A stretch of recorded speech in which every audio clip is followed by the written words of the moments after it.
Unidade temática, terceiro bimestre. Conteúdo: ditadura militar. Habilidades: analisar criticamente o período da ditadura, entender quais os percalços e consequências deste período, conhecer quais os projetos aplicados na Amazônia durante a ditadura.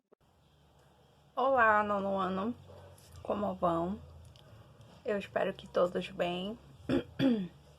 Bem, hoje nós iniciaremos uma nova fase de estudos, que são os assuntos referentes ao nosso terceiro bimestre.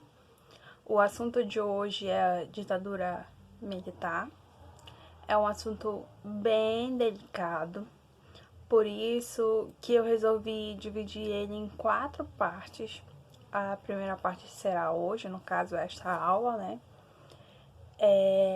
Antes de qualquer coisa, eu preciso que vocês entendam que, apesar de ser um assunto, um acontecimento que já passou, né, que aconteceu em 1964, ainda é um dos assuntos muito discutido hoje em dia, por conta dos seus conflitos, de assuntos ainda não esclarecidos, os lados que são a favor, os lados que são contra. E é por isso que eu tive muito cuidado em preparar essa aula para vocês, porque eu quero que vocês vejam todos os lados possíveis, né? Claro que eu não vou conseguir levar 100% do assunto para vocês, porque como eu falei, ainda tem muita coisa que ainda não foi escrita, ainda não foi gravada, ainda não foi dita. Então, eu reuni uma quantidade de material que trouxesse esses dois lados da história, né? Apesar de que eu sou muito contra a dualidade das visões, tipo o lado bom, o lado mal. Eu acredito muito que a história ela é formada por diversos lados. Sempre existe no mínimo 3 versões, no mínimo. A minha, a versão do outro e a versão real, tá, gente? É por isso que a gente precisa ter acesso a todas essas versões para aí sim ter mais ou menos uma base de qual lado a gente concorda mais, de qual lado não concorda. Bem, como eu falei no vídeo anterior, nós precisamos ter muito cuidado nesse assunto, tá bom? É um assunto muito delicado. Eu preciso que a abertura de vocês, a criticidade esteja bem apurada, bem aberta, porque é um assunto atual, é uma discussão atual, envolve diversos sujeitos. Então é muito importante e fora que, logicamente, né, além de ser um assunto de discussão social relevante, é um assunto muito importante de prova, tá bom, gente? Não só para nossa prova, mas para o vestibular, para o ensino médio e toda a preparação que vocês já estão fazendo para o ano que vem e os anos que virão.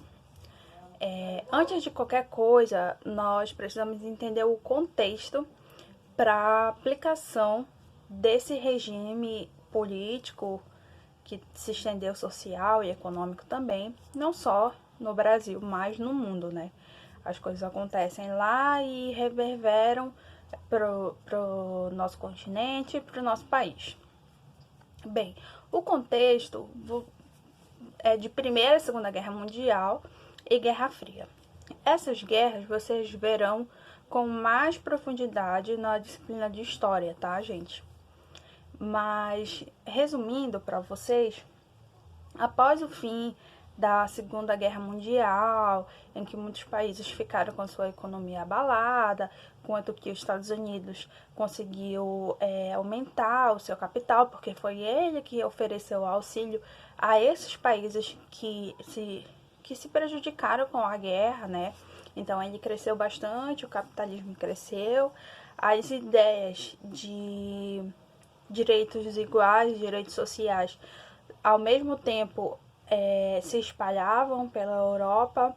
Aí vinha a Rússia com a sua ideia de comunismo e socialismo, que eu já vou explicar para vocês o que é. Então, durante a Guerra Fria, ficou muito esse conflito entre o capitalismo e o socialismo. Qual que iria trazer mais benefícios para a sociedade? Qual que realmente olhava a sociedade de uma forma geral? Tudo isso ficou discutido e entre isso eles fizeram uma disputa muito grande. Eles não tiveram nenhum conflito propriamente dito, mas as trocas, né, de farpa foram muito no campo da fantasia, sabe? Por exemplo, eles mandavam um homem para a lua. Não, mas a outra equipe vai mandar para o espaço, sabe? Essa disputa de quem era mais desenvolvido, quem poderia trazer mais benefício. Tudo isso aconteceu durante a Guerra Fria, tá? Fora os apoios, fora a criação de armas, fora a ideia de, não, olha, mas ali colocaram bombas, ali colocaram mísseis, vamos ficar alerta. Não, mas eu vou criar um míssil mais forte do que o do fulano de tal. E essa disputa foi crescendo e eles foram procurando adeptos em cada continente. Na América do Sul isso foi muito marcante, que eu vou trazer isso no nosso contexto brasileiro, né? Então, o cenário era esse. Antes de entender, o capitalismo é muito, muito simples de entender, né? É a troca comercial, a troca de dinheiro, de desenvolvimento, tecnologia e tal. Já o socialismo, ele começa com o comunismo, que o comunismo ele vem muito com uma ideia de evolução humana, onde a intenção principal é fazer com que as desigualdades sociais fossem extintas, porque para eles é considerado o pai, né, da ideia mais Marx, porque Marx que estudou a questão da classe, das classes sociais, do capitalismo ativo nas classes sociais e quanto ele aumentava as desigualdades e por isso aconteciam diversos conflitos. E ele trouxe essa primeira ideia de uma sociedade onde as desigualdades fossem extintas através da atuação dentro da economia, principalmente. Então, o socialismo é mais ou menos uma preparação, o comunismo, perdão, ele é mais ou menos uma preparação para uma fase socialista. O socialismo seria o auge, entendeu? Tipo, o comunismo, eu vou preparar a sociedade psicologicamente de que ela precisa se integrar, que ela precisa trabalhar junto, que esse sistema de compra e venda não tem que existir, mas sim um sistema de compartilhamento. Eu tenho uma indústria compartilhada, tenho uma economia compartilhada, tenho bens compartilhados. Então, assim, a sociedade vai ser igual, de uma forma geral, e as desigualdades vão sumir. Então, essa preparação de pensamento vem do socialismo, vem do comunismo e termina no socialismo, porque o socialismo seria a sociedade, de uma forma geral, já igual, entendeu? Só que essa evolução do comunismo para o socialismo, ela traz muitas discussões, porque é um sistema falho, tá, gente? Antes de qualquer coisa, eu preciso falar para vocês que é um sistema falho, porque ele tem muitas lacunas que precisam ser trabalhadas e essa questão da relação social é muito complicada, tá? Antes de avançar no assunto, vocês precisam entender isso. Só que essa ameaça de pôr fim nessas trocas comerciais, de pôr fim num Estado Supremo, por fim na supremacia dos Estados Unidos, causou um clima horroroso para a sociedade de um modo geral, porque todo mundo sentiu esse clima de instabilidade, esse clima de conflito entre eles, né? Então, a partir daí, diversos grupos, principalmente os que eram a favor do capitalismo, e o que era a favor do socialismo começaram a entrar em bastante conflito, tá, gente? E este foi o cenário em que se propôs as ditaduras.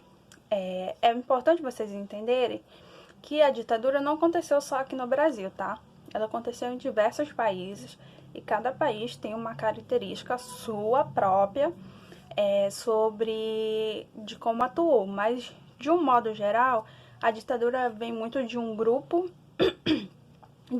que toma o poder de uma forma represária e faz com que a sociedade haja segundo o seu entendimento, segundo o que eles acham correto. Se não for bem assim, as coisas começam a entrar em conflito e é nisso que a gente vai discutir ao decorrer desse assunto, tá? Mas de um modo geral é um grupo, geralmente é composto por militares, tá? Que tomam o poder de uma forma não democrática, tá? Se bem que no Brasil a gente vai perceber que eles chegaram ao poder com o apoio popular. Por isso que tem muita divergência do civil-militar, ditadura civil-militar. Tem muita discussão sobre esse termo, né, do conceito, mas de um modo geral, eles chegam ao poder de uma forma não democrática e instalam a sua ideia, a sua ideologia segundo o que eles acham entre a questão da ordem, a questão dos bons costumes, do homem em que deveria andar segundo o que eles achavam como correto, tá bom? E essa característica de uma intervenção de um grupo tomando o poder de uma forma não democrática também aconteceu aqui no Brasil, como eu falei para vocês, né? Assim como outros países da América do Sul. A ideia, esse conflito do capitalismo e socialismo chegou aqui e um grupo precisava, assim como em todos os países, né? Um grupo defendia um lado, o outro defendia o outro. E para a chegada dos militares no poder do Brasil, houve todo um contexto também que possibilitou que eles tomassem o poder. A primeira coisa já vem lá de Vargas. Vargas vocês também verão na disciplina de história, tá, gente? Tudo isso que eu tô falando para vocês verão na disciplina da história. Eu só tô fazendo um aparato geral, um contexto geral para vocês entenderem nesse assunto que é bem intenso, bem complexo de se conversar. E é por isso que vocês precisam ter uma visão geral de tudo antes de ir falando cada pontinho, tá? Bem, a instabilidade vinha desde o momento de suicídio de Vargas. Vargas foi um grande nome, um grande presidente para a nossa história, né, que trouxe muitos direitos sociais, e em certo momento ele foi um ditador, ele caçou muitos dos seus opositores, mandou matar, foi muito preconceituoso, enfim, coisas que vocês saberão aos poucos nos estudos de vocês. Mas ele também era muito aclamado pela população, porque foi o primeiro que realmente visou os direitos sociais, que trouxe esses direitos sociais e garantiu, e muitos deles, inclusive, existem até hoje, os direitos trabalhistas, todos foram aplicados por Vargas, tá? Aí, após Vargas se suicidar, veio o JK como presidente, criação de Brasília, o desenvolvimento em 5 anos.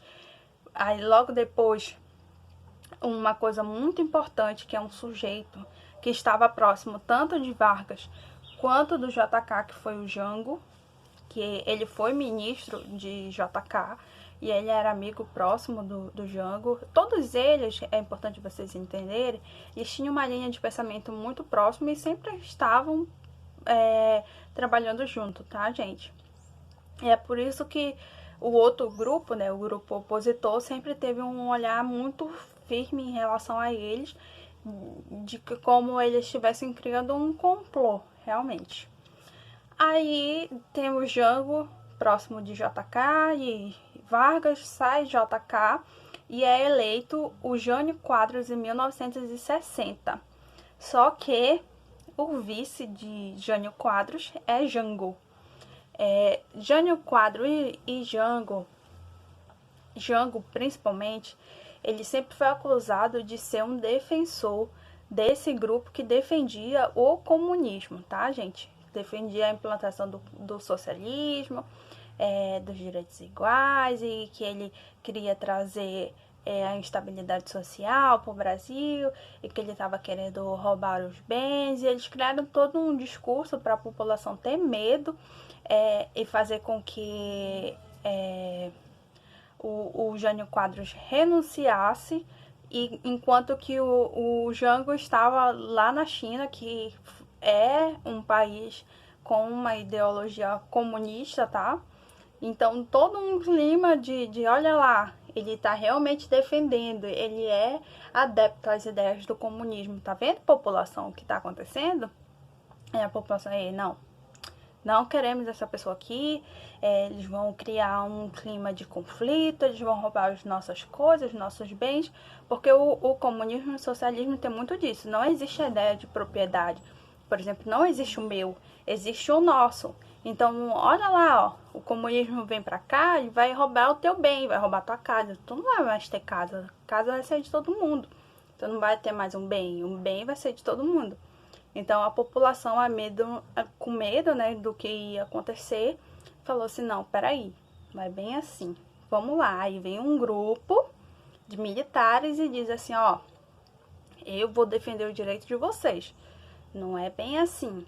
Vamos impor a ordem, não vamos deixar esse pessoal entrar aqui e trazer essa ideia deles, não vamos deixar. Vou aqui defender, vou aplicar para os direitos sociais também, vou trabalhar na nossa economia aqui em JK, por conta do desenvolvimento dele de 5 anos, deixou muitas dívidas internas, né, e externas também.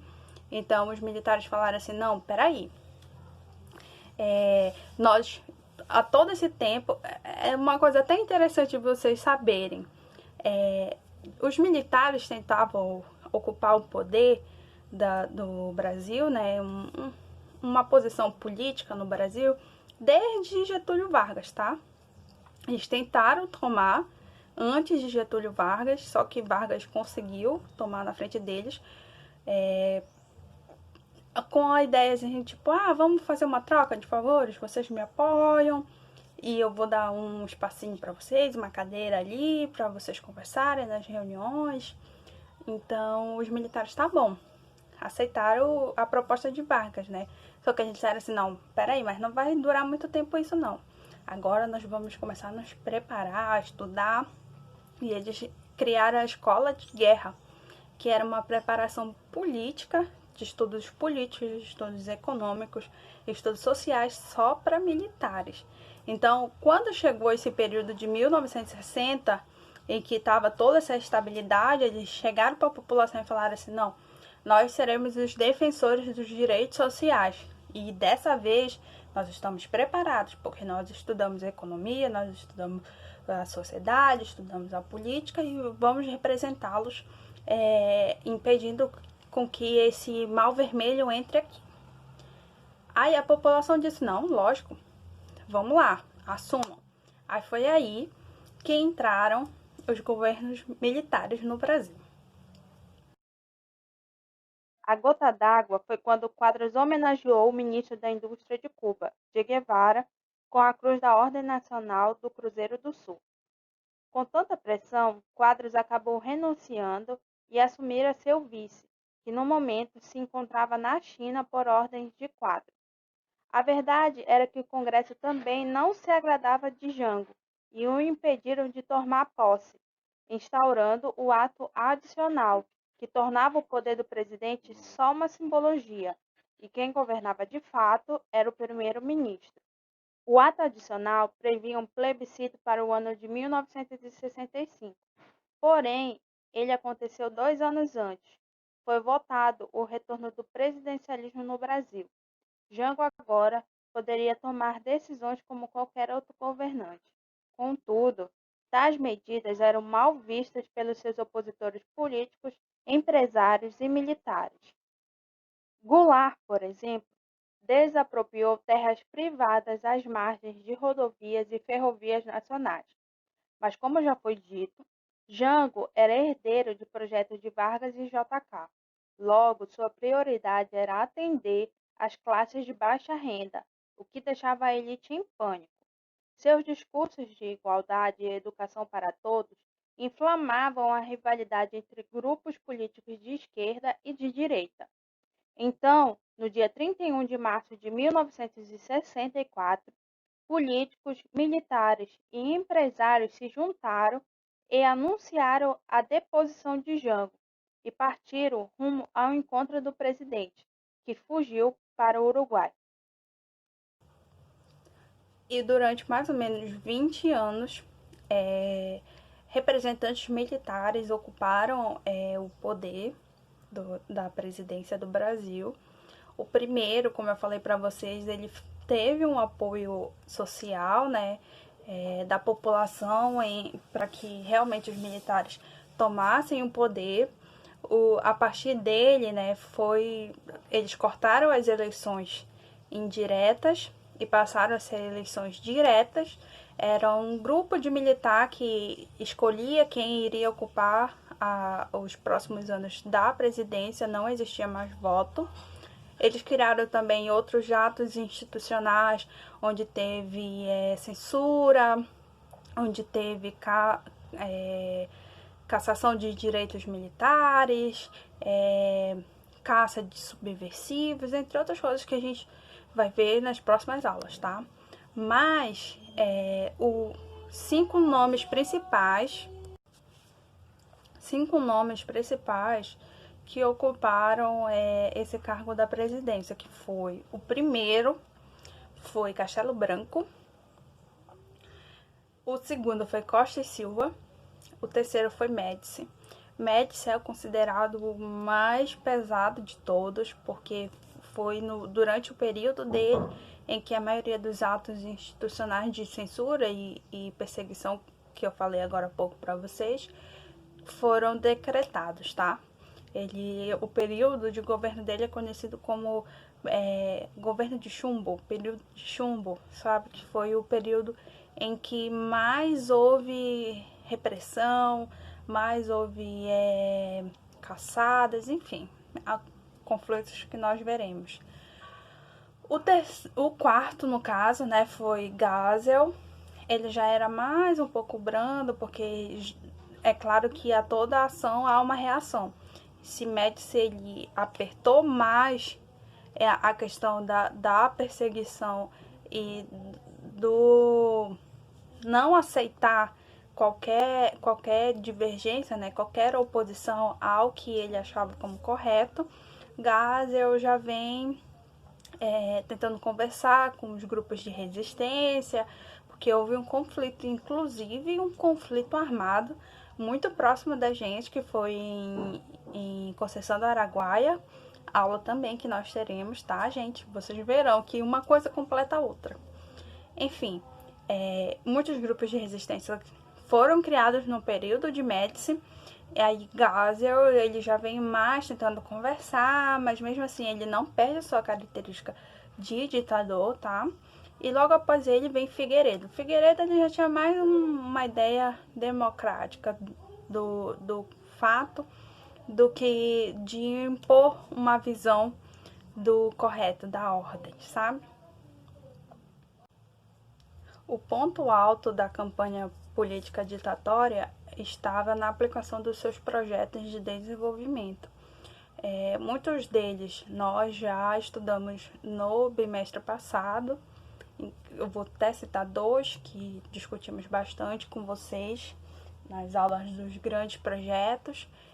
A intenção é a mesma que eu falei nos vídeos passados para vocês. A preocupação em proteger nossa biodiversidade, nossos recursos naturais, a importância de ocupar o espaço para impedir invasões estrangeiras, impedir com que outros tomassem posse das nossas riquezas, né? Então sempre teve essa preocupação, porque como é um território de difícil acesso e difícil controle, há muito a questão dessa invasão, patentear coisas que são nossas, coisas que eu já citei nas videoaulas passadas para vocês, né? E com os militares não foi diferente, sempre teve uma preocupação de integrar para não entregar, entendeu? Eu precisava ocupar, integrar, ocupar esse território para que ele não fosse entregue para outros estrangeiros. E não só os militares, tá, gente? Nós percebemos que a Amazônia, a região amazônica, é uma preocupação geral, diante dos militares, depois de hoje e dos que virão também, porque ela sempre foi um território em disputa, justamente por suas riquezas, né? Coisas que ainda não foram descobertas e acho que já são enormes, já são de grande relevância, fora a questão ambiental, que se não é aplicada de uma forma correta aqui, reverbera para a terra toda, para o meio ambiente todo. Então, para eles não foi diferente, tá? E entre esses projetos que foram aplicados e continuados por esses militares, nós temos o BASA, nós temos a Sudam e temos o primeiro e o segundo PDA, que é o Projeto de Desenvolvimento da Amazônia. Tudo ligado com essa ideia de ocupar o território para impedir que ele fosse entregado para outros estrangeiros. Dessa forma, podemos dizer que a ocupação da Amazônia durante os governos militares foi estimulado pelo apoio governamental, tendo como base fundamental 4 pontos. O primeiro foi processar a acumulação de capital no país, a aplicação do excedente em atividades produtivas e, fora dele, nas grandes metrópoles do mundo. Nesse sentido, a política de valorização da Amazônia deve ser entendida como uma política de valorização do capital. A segunda forma foi transformar a Amazônia em uma grande área fornecedora de produtos primários para o mercado interno e externo. A Amazônia, o celeiro do mundo. A terceira forma foi incentivar a produção de carne bovina para exportação, com o aumento do preço no mercado mundial. E a quarta forma foi tornar a região um promissor mercado de consumo de produtos manufaturados para o Centro-Sul. Ah, tá, professora, mas aí a gente discutiu sobre esses projetos já no bimestre passado. Por que você está falando de novo? Porque tem muita continuação ainda do assunto. Vocês precisam entender a importância desses projetos para entender o grupo, para entender de que forma isso reflete na sociedade de um modo geral, para entender até os conflitos que tiveram depois disso, né? Que eu preparei uma aula específica sobre esse conflito para vocês. Enfim, tem que falar sim, tá? Eles são muito importantes, principalmente em suas consequências. Nós vimos no bimestre passado que os projetos trouxeram um grande desenvolvimento, exploração dos nossos recursos naturais e que a partir da Sudam houve uma preocupação não só do explorar por explorar, houve uma preocupação também com a sociedade de um modo geral. Eu prepararia a sociedade, aplicaria cursos, não só na área do agropecuária, que era o carro forte dos projetos militares, mas também em fazer com que a matéria-prima, né, ela nunca se esgotasse. Tá, mas é muito lindo no papel, né? Na realidade, isso não acontece, tá? Porque a ideia de ganhar dinheiro sempre vem primeiro. E não é diferente. Recursos fiscais foram aplicados aqui, principalmente por empresas do Sul e Sudeste, que é o polo industrial do nosso país, né? Só que eu estou aplicando um capital num projeto, obviamente eu quero o retorno financeiro, principalmente da minha aplicação. Então eu não quero saber se está tendo conflito indígena, se o indígena não quer deixar os trabalhadores entrarem lá e pegar o ouro, ou cortar a árvore, ou desmatar, ou fazer uma fazenda para criar os gados. Não quero saber. Eu estou aplicando dinheiro e eu quero retorno. E é mais ou menos isso que acontece. Aconteceu desde lá e acontece até hoje. Inclusive, nós estamos vendo aí a discussão em cima da Amazônia, do desmatamento que só cresce durante esse período da pandemia, queimadas, para abrir espaço para a criação de gados, os grandes empresários, enfim, gente. Como eu falei para vocês no início da aula, apesar de ser um assunto que começou lá em 1964, mais de 50 anos atrás, é um assunto que até hoje acontece, a discussão até hoje.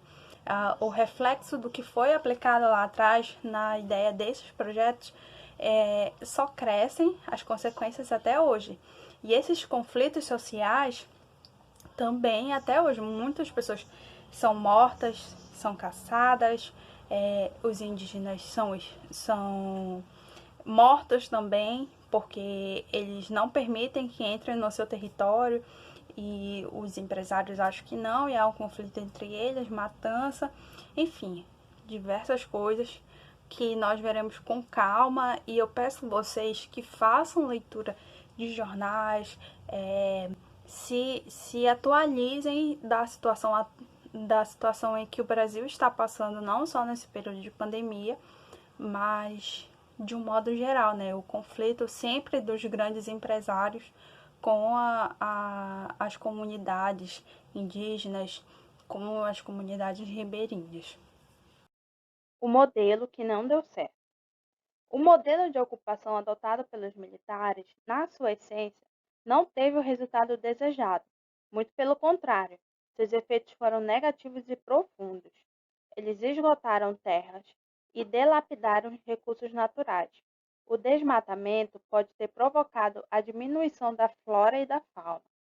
Eles alteraram o sistema de escoamento ao substituir os rios por rodovias. Desarticularam a economia regional na sua natureza extrativa e na produção de subsistência, desorganizando as comunidades regionais. Pouco favoreceram o mercado de trabalho, levando à pobreza e à miséria a população nativa e imigrante. Reduziram a produção de castanha em função do estímulo de atividades pastoris. Permitiram, pela falta de fiscalização, a especulação. Concentraram os ganhos nas mãos das grandes empresas e pouco para atividades produtivas, além de fortalecerem o latifúndio, pela forma de investir em grandes projetos. Enfim, gente, não vou me alongar muito nesse último vídeo, porque a nossa aula já ficou muito grande. E olha que eu tentei enxugar o máximo para vocês, e dividir a aula em 4 partes, para que a gente pudesse conversar sobre esse assunto, mas realmente é muita coisa, muito detalhezinho que vocês precisam entender, perceber, o lado A, lado B, lado C, lado D, porque todos esses lados existem, tá? E mais do que tudo, vocês precisam perceber as consequências dos atos de todos esses lados, tá? Porque assim como o lado A faz uma coisa boa, ele pode fazer uma coisa ruim. Assim como o lado B faz uma coisa boa, ele faz uma ruim. E as atitudes boas e ruins de cada lado refletem de um modo diferente para a população de um modo geral, tá? Então é isso que vocês precisam ter sempre na cabeça. Pelo amor de Deus, gente. Fixem isso na cabeça de vocês. Não existe só um lado bom, só um lado ruim. Existem atitudes, e essas atitudes que tem o lado bom e tem o lado ruim reverberam cada uma de um jeito para a população. E são essas consequências que vocês precisam ter na ponta da língua.